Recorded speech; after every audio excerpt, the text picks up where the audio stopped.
ఇదే నా సవాల్ కాంగ్రెస్ పార్టీ కార్యకర్తల తరఫున.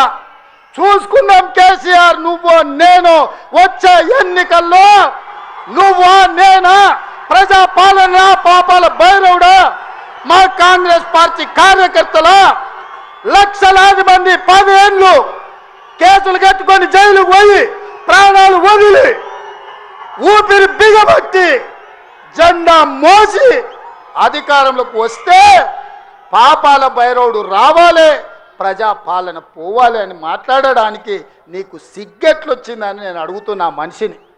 అందుకే మిత్రులారా, ఇవాళ నుంచి నా మాటగా తీసుకోండి. ఎన్నికలు ఎన్నడొచ్చినా ఎప్పుడొచ్చినా ఒక్క మాట రాసి పెట్టుకోండి. చరిత్రలో కేసీఆర్ గారు జగిత్యాలలో నిన్ను పాతరేసి 100 మీటర్ల లోతు గోతి తీసి పాతి పెట్టే కార్యక్రమం మా కాంగ్రెస్ పార్టీ జగిత్యాల కార్యకర్తలు తీసుకుంటారు. ఈ తెలంగాణ రాష్ట్రంలో ఈ ప్రాంతంలో ఒక చరిత్ర ఉన్నది.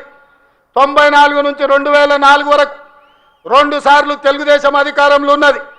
2004 నుంచి 2014 వరకు 2 సార్లు వైఎస్ఆర్ నాయకత్వంలో అధికారంలో ఉన్నది. 2014 నుంచి 2024 వరకు 2 సార్లు కేసీఆర్ నాయకత్వంలో ప్రభుత్వం ఉన్నది. 2024 నుంచి 2034 వరకు నేను మా మిత్రుడు మహేష్ గౌడ్ గారి నాయకత్వంలో ప్రజాపాలన ఉంటుంది. ఆనాడు వైఎస్ఆర్ డిఎస్ ఏ విధంగా అయితే 2 సార్లు పార్టీని అధికారంలోకి తెచ్చిండ్రో, మళ్ళీ ఈరోజు చెప్తున్నా, అదే వైఎస్ఆర్ డిఎస్ నాయకత్వంలో ఎట్లయితే అధికారంలోకి వచ్చినామో ఈనాడు నేను మా మిత్రుడు మహేష్ గౌడ్ 2వ సార్లు అధికారంలోకి తీసుకొస్తాము, ప్రజాపాలనను ప్రజలకు అందిస్తామని చెప్పి నేను ఈ వేదిక మీద నుంచి చెప్పదలుచుకున్నా.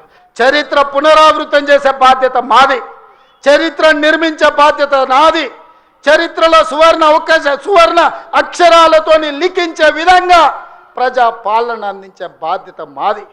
ప్రభుత్వ ఉద్యోగాలు ప్రైవేటు ఉద్యోగాలే కాదు, హైదరాబాదు నగరాన్ని మహానగరంగా నిర్మించుకునే బాధ్యత మాది.